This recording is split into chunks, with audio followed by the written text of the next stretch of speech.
Dito sa Papa Dudut Stories, ikaw ay hindi nag-iisa.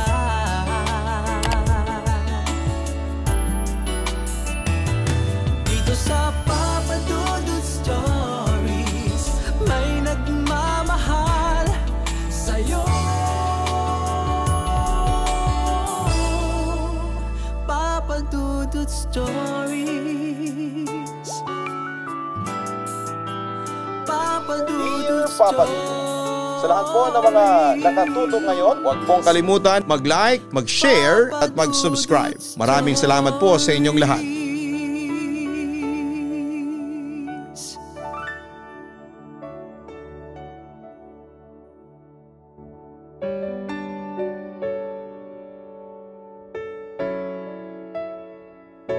Hindi lang tao ang pinagbibigyan natin ng pagmamahal, dahil pati hayop ay nagiging parte na rin ng ating pamilya.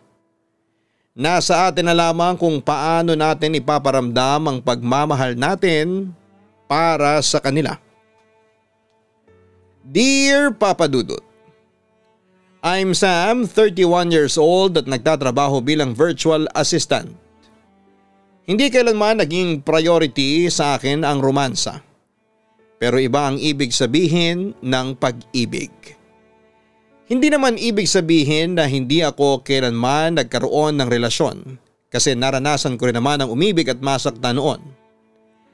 May dalawa akong ex. Sa kasamaang palad ay tumigil ako sa pagde-date pagkatapos noon at ibinaling ang lahat ng focus ko sa aking karera at sa aking aso. Siya na halos ang naging anak-anakan ko at parte ng pamilya o buhay ko. May mga nagsasabi na ginagamit ko lamang ang aking trabaho at ang aking aso bilang dahilan para hindi makipag-date dahil takot akong masaktang muli. Baka tama sila. Pero sa tingin ko ay sinusubukan ko lang magpagaling, magsauli ng mga napunit na bahagi at muling buuin ang aking sarili nang hindi umaasa sa sinuman. Kasi gano'n naman talaga ang buhay natin, hindi ba? Wala tayong ibang pwedeng asahan kung hindi ang mga sarili lang natin. Sa loob po ng mahabang panahon, Papa Dudut, ang sentro ng aking atensyon ay ang aking trabaho at ang aking munting bundle of 4. Si Cece na mas cute na version ng Sisi na pinaikling cookies and cream. Ibinigay siya sa akin ng aking kapitbahay pagkatapos ng isang bagyong Desyembre. Nanginginig sa isang malit na kahon ng sapatos at nakatingin sa akin gamit ang mga mata ng tuta na para bang humihingi ng init. Napakaamo ng mukha at mga mata niya, kaya hindi ko na talaga siya nagawang tanggihan pa. Kinupkop at inalagaan ko siya na parang isang bata at tunay kong anak. Papa Dudut, iyon ang unang pagkakataon na nagkaroon ako ng alaga sa sarili ko. At marami akong bagay na hindi alam tungkol sa pag-aalaga ng tuta. Ang tanging karanasan ko sa mga aso ay mula sa mga aso ng aking nanay na nakikita ko lamang tuwing katapusan ng linggo kapag bumibisita ako sa aking mga magulang. Iba pala talaga ang magkaroon ng sarili at mag-alaga ng aso. At medyo kinabahan din talaga ako sa totoo lang. Pero hindi naman ako pinahirapan ni Cece para kaming nagkakilala ng matagal. At para bang magkasing ugali kaming dalawa. Mabait at sweet siyang aso, palaging nakayakap sa akin kahit na nagtatrabaho ako sa laptop. Kumakanta siya kasama ng mga awitin na pinapatugtog ko sa aking mga speaker. Umatungal tuwing umaabot ang mga artist sa mga nota na hindi ko kayang abutin. Ang pinakamagandang bahagi ng pagkakaroon kay Cece ay ang kanyang masayang pagsalubong sa tuwing umuuwi ako ng bahay ko. Hindi mahalaga kung gaano ako katagal na wala. Palaging nagbabark at tumahawak siya sa akin na parang umalis ako ng halos 1 taon. Sa lahat ng mga bagay na nagawa ko sa aking buhay, ang pinagmamalaki ko ay ang kakayahan kong panatilihing malusog si Cece sa loob ng maraming taon. Karamihan sa mga pagbisita namin sa veterinary clinic ay para sa kanyang mga bakuna at paminsan-minsan na check-up. Okay naman ang health niya at napakalusog talaga. Kaya maaari mo siyang bigyan nito isang beses sa isang buwan para maiwasan, Papa Dudut, ang heartworm disease.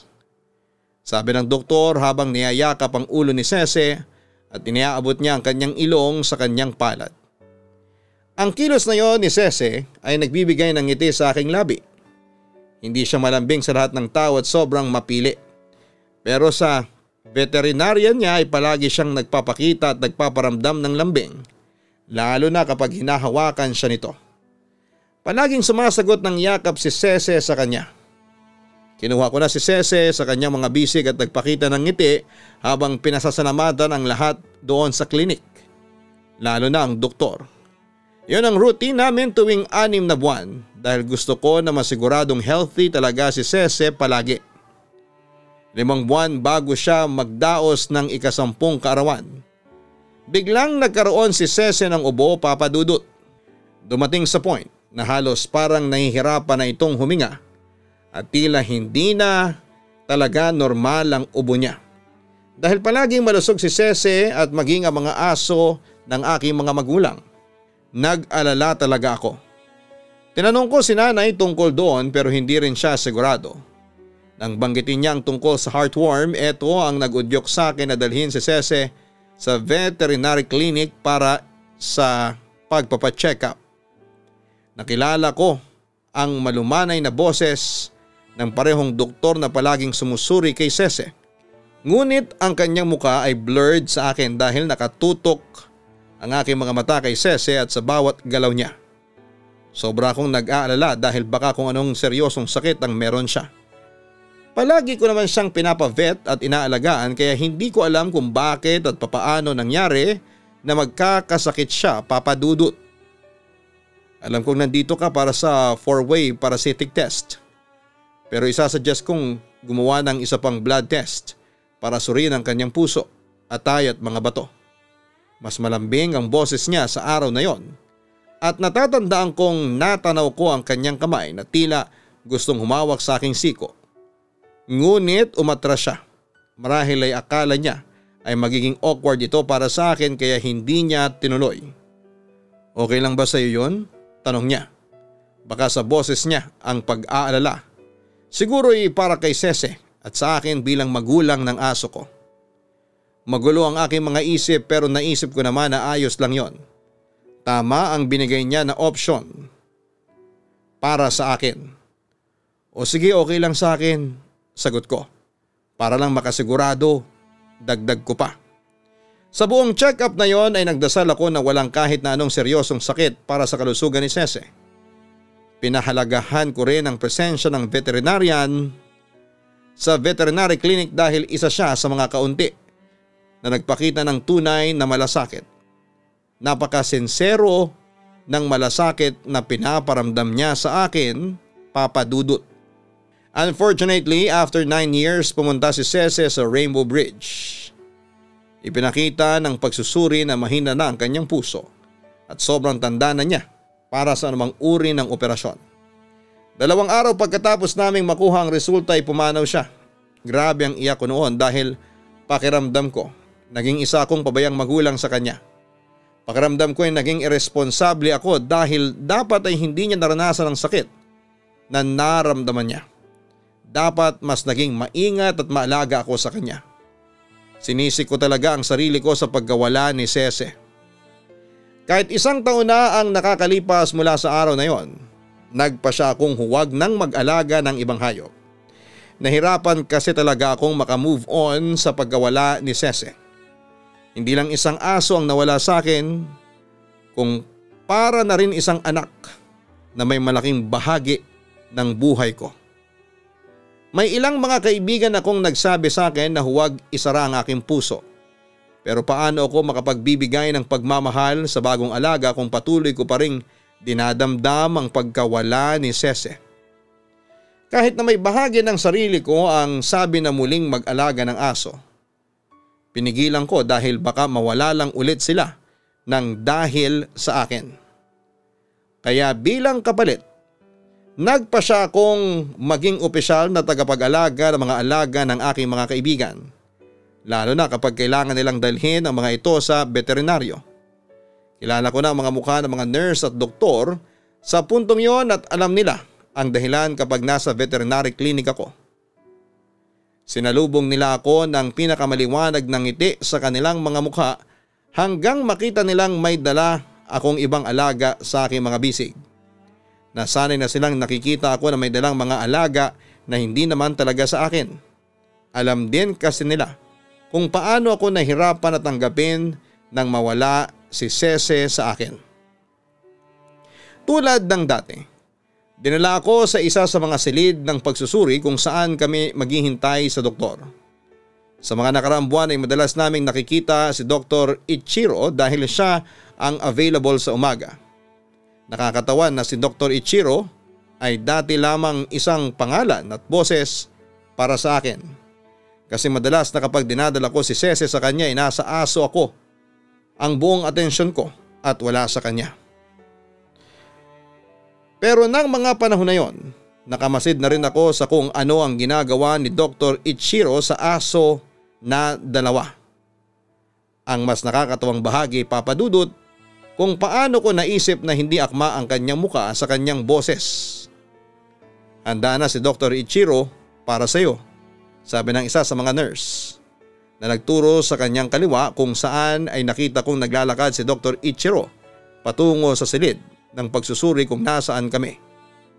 Si Dr. Ichiro ay matangkad, marahil ay halos 6 na talampakan kung pagbabasehan ang aking sariling height. Dahil meron din akong pinsan na nasa kasing taas niya. Itim ang buhok niya. May mga labi na mas maganda kesa sa akin. At mga kamay na maaaring magkaroon ng sariling pahina online kasing parang papasa na pang model. Sa madaling salita ay sobrang attractive niya para sa akin. Akit-akit na sapat para sa mga nurse na kiligin sa kanya at pati na rin ako. Ilang araw pa lamang mula sa huling pagbisita ko, dinala ko ang aking tuta sa aking pinsan para sa unang batch ng mga bakuna dahil nagkaroon ng emergency sa trabaho ang pinsan ko. Tinanong ko pa ang aking kapitbahay at talagang malapit na kaibigan, si Diana, kung gusto niyang ipasama ang kanyang tuta na si Peaches sa clinic para sa mga bakuna dahil sobrang buntis na siya at wala akong plano para sa araw na yon. Sinimula na noong suriin ni Dr. Ichiro si Peaches na mabait na nakahiga sa mesa ng pagsusuri. Ibang aso ito, tama? Mas maliit ang dinala mo noong nakarang araw, di ba? Tanong niya na may malambing na ngiti. Isang ngiti ang umusbong sa aking mga labi kaagad habang namumula ang aking mga pisngi. Siguro'y dahil napansin niya ng madalas ay iba-iba na ang mga alaga na dinadala ko at walang magkakapareho. Oo. Aso ng pinsan ko yon. Ito ay tuta ng kapitbahay ko, sagot ko. Inabot ang likod ng aking leeg upang bahagyang kalabitin ito. Itinaas niya ang kanyang tingin mula kay Peaches upang matugunan ang aking mga mata. Bahagyang nag-furrow ang kanyang mga kilay.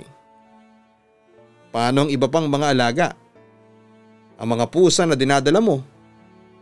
May nagmamayari din ba sa mga yon? Tanong niya. Umiling ako.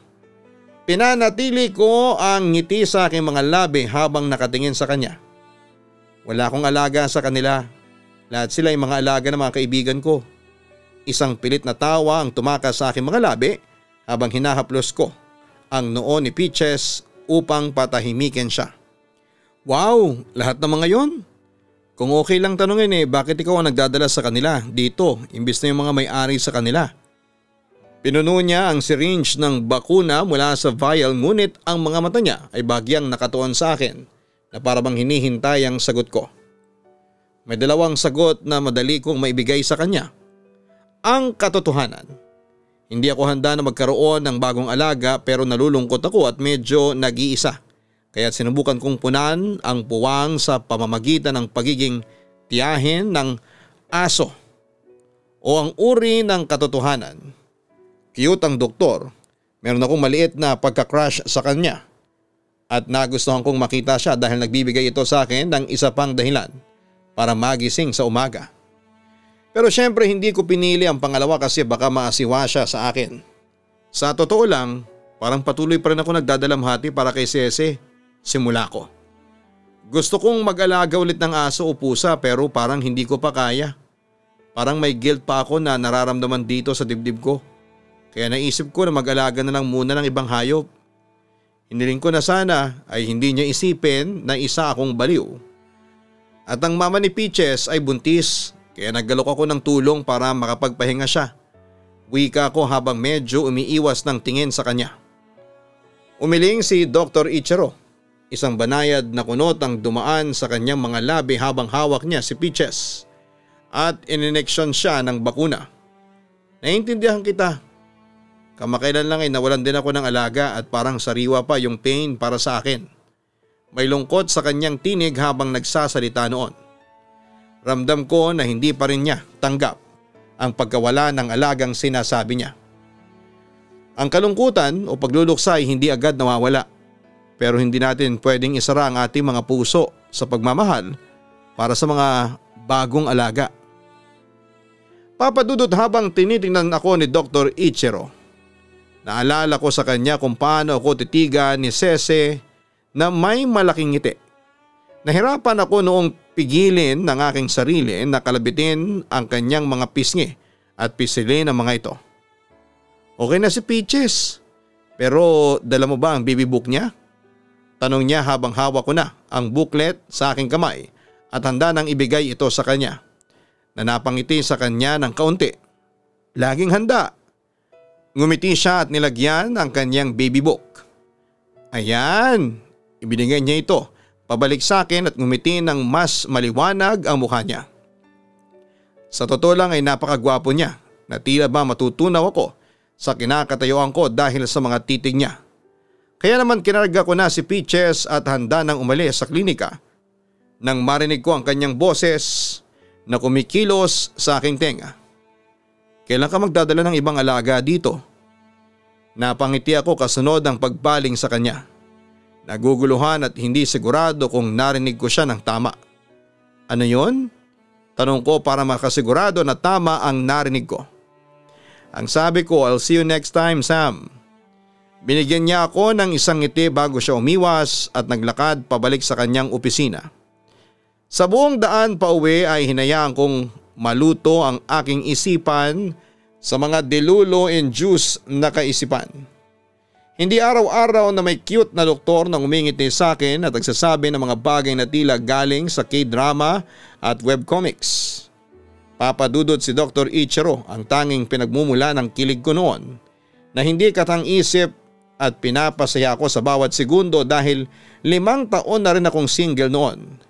Sa tuwing maiisip ko siya ay nasasabi kong parang handa na akong magmahal muli. Napakahirap kasi ng online dating at baka hindi ito bagay para sa akin. Minsan ko kasi yon na sinubukan at hindi ko rin talaga na-enjoy. Maraming tao ang gusto ng constant replies at para sa isang tao na may habit na hindi tinitingnan ang kanyang cellphone habang nagtatrabaho ay hindi ko yon magagawa. O baka hindi lang talaga sila sapat na attractive para mapansin ko sila. Sa uli walang isa man ang pumukaw sa aking interes. At ayoko makipagrelasyon lang para sa sake na makipagrelasyon muli. Hindi naman imposibleng mataas ang aking pamantayan pagdating sa lalaki o relasyon. Hindi ko naman hinihingi na maging perpekto. Ang gusto ko lang ay isang lalaki na magaling sa mga aso, isang taong makakasundo ko, at isang taong may katulad o kahit kaunting katulad ko kung magbigay ng halaga at pagmamahal. Hindi mataas ang standard ko pero sana'y mapantaya ng pagmamahal ko.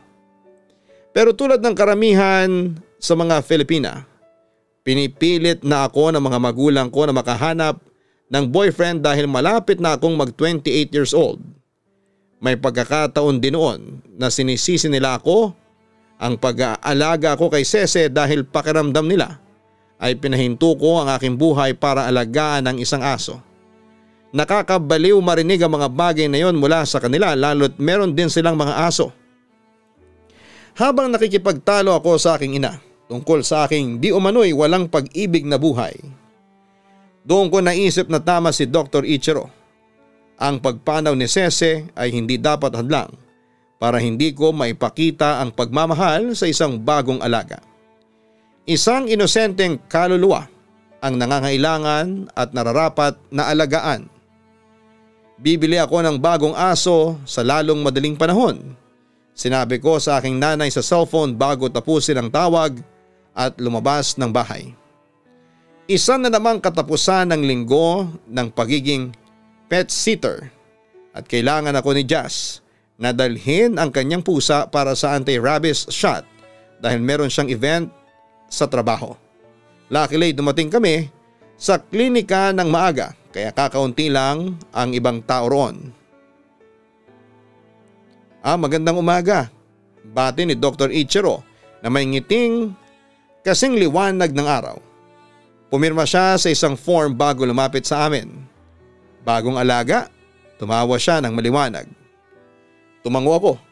Bahagyang ngumiti habang pinipilit kong huwag masyadong ma-excite sa kung gaano siya ka-cute, lalo na't nakasuot siya ng puting button-down shirt na may mga gray paw prints pattern. Alam kong hindi flattering ang maliwanag na ilaw sa examining room pero mukhang maganda pa rin siya.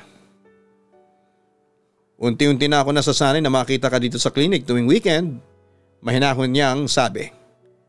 Hindi ko alam kung compliment ba ang sinabi niya o ano. Hinawakan ko ang aking ilong, bahagyang kinusot ang aking batok. Naging creepy na ba ito? Dapat bang maghanap na ba ako ng ibang klinik na hindi alam ang aking pinakamadilim na lihim? Sa kauna-unahang pagkakataon ay narinig ko siyang tumawa. Hindi ang mahiyain na ganito ako tumawa sa publiko na klaseng tawa. Mukha itong tawa na maririnig lamang sa mga kaibigan. Hindi. Sinikap niyang huwag tumawa habang tinatapos ang pagbibigay ng shot sa hawak na pusa. Hindi ka creepy o ano paman.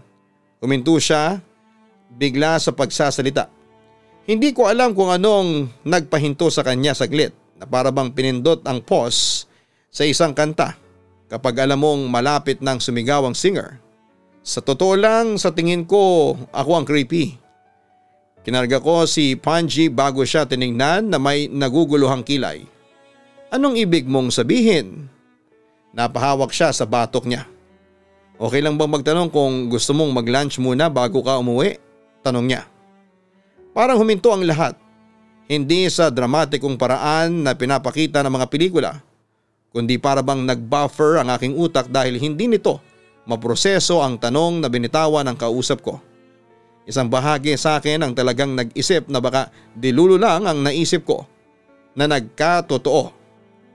Sinimulan niyang ikutin ang kanyang kamay habang mahinahon niyang sinabi, kung masyado itong creepy, pakisabihin na lang ako. Bahagyang nakayuko ang kanyang mga balikat at namumula ang kanyang mga pisngi. At hindi ko maiwasang ngumiti sa kanyang itsurang nahihiya at sobrang cute niya talaga sa kabila ng kanyang pangangatawan. Isang malit na tawa ang kumawala sa aking mga labi at binasag ang buffering sa aking isipan. Hindi ba ako nag-hallucinate sa tanong na yan? Tumingin siya sa akin na may bahagyang pagkagulat sa kanyang mga mata kasunod ang pag-iling niya. Kung ang tinutukoy mo ay ang pagtatanong ko kung gusto mong mag-lunch tayo, hindi yun hallucination. Hindi ako bulag para hindi makita ang isang mabait at mapag-alaga at magandang babae na nasa harapan ko ngayon. Ngumiti siya. Pwera na lang kung sabihin mo na hindi ka interesado, masasabi kong hallucination lamang ito. Pinilit kong maging diretsyo ang aking mga labi. Wala bang kahit na anong doctor-patient rule? Itinaas ko ang kilay. Technically, mga alagang hayop ang mga pasyente ko at hindi ang kanilang fur parent. Ngumiti siya na may pagmamataas kahit nagbigay pa ng thumbs up. Alam mo ba, tama ka. At sa tingin ko, hindi naman masama ang lunch. Nag-ibit balikat ako. Gusto ko na rin talagang mag-lunch. Ngumiti ako. Iniisip ko kung gaano ako kalosyang sa flirting. Kung yun na rin ba ang tawag sa ginagawa ko noon. Me too, kita mo? Magkamatch na kagad tayo. Gumuhit sa kanya mga labi ang isang diretsyo na linya ng ngiti. Kailangan ko munang dalhin si Panchi pabalik sa bahay bago ang lunch at gusto ko ring mag-refresh ng kaunti. Para na rin kasing sasabog ang puso ko sa kilig noon. 5 taon na mula nang may kasama ako at hindi ko kailanman magiging smooth talker. Pero gusto niya akong subukan. Sa kauna-unahang pagkakataon sa loob ng mga taon ay ibinigay ko ang aking cellphone number sa isang tao. Pagkatapos dalhin si Panji pabalik sa bahay ni Jazz, naligo ako at siniguradong nakasuot ako ng bagong shirt. At kung hindi man ay aking disenteng pantalon. At ang aking malinis na sneakers. Kahit na medyo extra ito, inayos ko ng kaunti ang aking kulot na buhok at naglagay ng kaunting make-up, Papa Dudut. Hindi ito isang fancy date, Papa Dudut. Lunch ito sa sikat na Pares Place sa bayan. At labis akong nag-crave ng Pares lately kaya tamang-tama ang timing niya talaga. When I arrive at the place ay umupo na siya sa isang mesa para sa 2. Umorder na ako para sa atin kasi sobrang dami ng tao at hindi ko alam kung gaano ka kagutom pero medyo gutom na ako. Sabi niya habang hinahatak ang upuan para sa akin. Isang kilos na hindi ako sanay pero mukhang kailangan kong masanay. Bumulong ako ng salamat bago tumingin sa paligid at talagang puno ng mga customers. Salamat, medyo gutom na rin ako. At matagal na akong naghahanap ng pares kaya talagang perfect ito. Ang kanyang maliwanag na kayumangging mga mata ay tila mas maliwanag kapag ang araw ng hapon ay sumisilip sa mga bintana at naglalaro sa mga ito. So bukod sa pag-aalaga ng mga alaga ng mga kaibigan mo, ano bang ibang ginagawa mo? Tanong niya. Pinagdikit ng kanyang mga daliri habang nakapatong ang mga siko sa mesa. Madaling makipag-usap sa kanya. Nahihirapan akong buksan ang sarili kong muli ngunit ang kanyang presensya at kung paano siya makipag-usap sa akin ay nagbigay sa akin ng pakiramdam ng seguridad. Nakakatuwang makilala siya sa labas ng kanyang trabaho bilang veterinaryo dahil may mga katangian siyang nagpasikat sa kanya. Hindi namin namalayan na halos tapos na ang oras ng tanghalian. Pasensya na kung medyo bitin ang oras kasi may mga pasyente pa ako na naghihintay sa akin. Sabi niya, may bahagyang kunot sa kanyang mga labi. Sobrang saya ko talaga. May ngiti sa aking mukha bago ako tumango. Ayos lang, dapat ka na talagang magmadali kasi baka mag-iyakan na mga pasyente mo. Agad kong pinagsisihan ang punang yon pero naipahayag ko na ito. Tumawa naman siya sa sinabi ko. Doon ko naisip na isang nerd din siya tulad ko. Pero gwapong nerd talaga. Gusto kong gawin ito ulit. Siguro sa susunod na weekend na wala kang dalang alaga sa kliniko. Ngumiti siya ng mahinahon habang nagsisimula kaming umalis sa restaurant. Of course, ang boses ko marahil ay mas maliwanag kesa dati. Ito ang parehong tono na ginagamit ko kapag kausap ko si Sese. Alam mo na ang number ko. Papadudot nang sumunod kaming nagkita ni Ichiro ay sa labas na ng klinik niya at wala akong dala na kahit na anong alagang hayop. Sa mga sumunod naming date, yes date na talaga yon, ay mas nakilala namin ang isa't isa. Doon ko na-realize na napakaraming bagay ang pwede ko pang magustuhan kay Ichiro. Marami kaming pagkakatulad kagaya ng pagmamahal sa mga hayop. 5 buwan nang lumipas naging magkarelasyon na kami at masasabi ko na naging strong ang relasyon namin ngayon. Lalo na nga at tinulungan niya akong ibalik ang pagmamahal ko sa mga hayop. Sa first monthsary kasi namin niregaluhan niya ako ng golden retriever na ngayon ay mag-iisang taon na. Halos kasing tagal ng relasyon namin ang edad ng aso naming si Gigi. Siya rin ang pundasyon ng pagmamahala namin. Kaya mas tumatag kaming dalawa.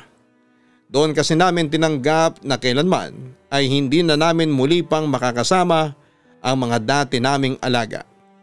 Pero may inosenteng aso ang pwedeng makatanggap ng pagmamahal namin at maging parte ng aming pamilya. Kung may aral man na may iwan itong sulat ko ay matuto tayong magbigay ng halaga at pagmamahal sa mga alaga natin. Hindi lamang sila basta manghayop. May buhay sila na naghihintay lamang din ng pagmamahal mula sa atin. Maraming salamat po sa pagbibigay ng oras na mabasa itong sulat ko. Lubos na gumagalang, Sam. Hindi lamang tao ang nilikha sa mundong ito.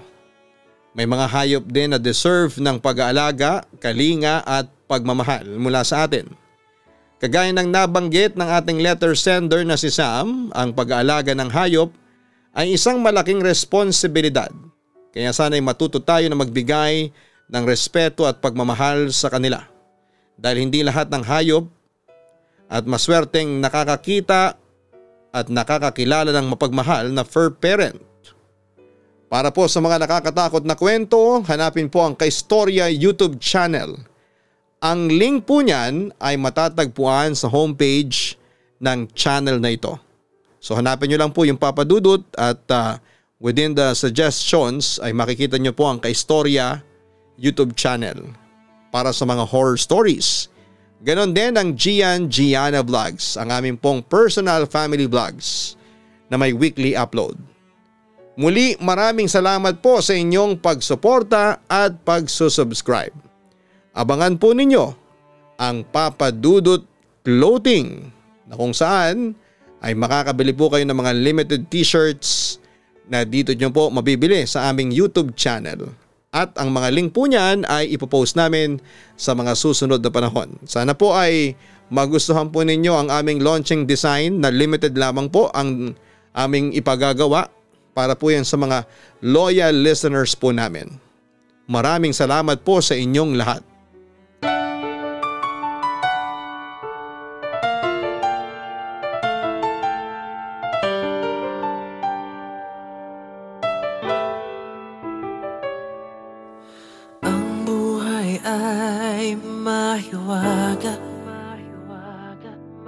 Laging may lungkot at saya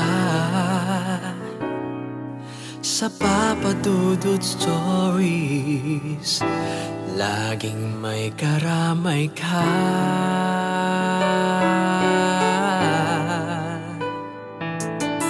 Mga problemang kay bigat, dito ay pakikinggan ka. Sa Papa Dudut Stories, kami ay iyong kasama. Dito sa Papa Dudut Stories, ikaw ay hindi nag-iisa.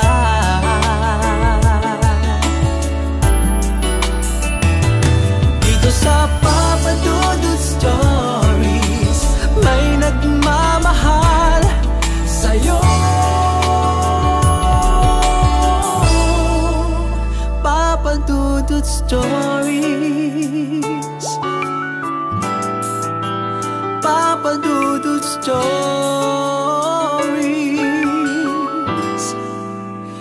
Papa Dudut Stories.